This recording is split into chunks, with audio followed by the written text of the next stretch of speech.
就擠度得啦。阿表姐問你翻唔翻嚟食飯喎？切，使乜問啫？翻就翻，唔翻就唔翻啊嘛！你表姐真係食塞米嘅都。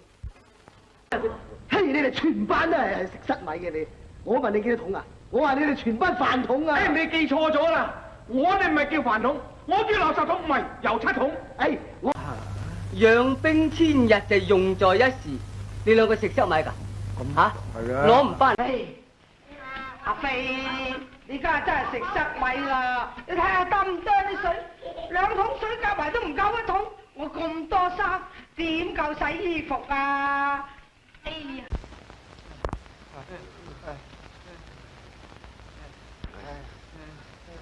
你哋死嘅咩？哼！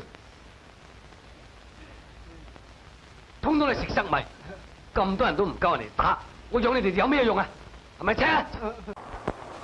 我哋食飯。1隻2隻都係食塞米嚟嘅，一定要掛住自己食飯，做塞嘅。老爺，咁多紅頭黑腳跟住你俾，唔通個個都係飯桶嚟咩？啱啦，你講得呢句啱。點止飯桶啊？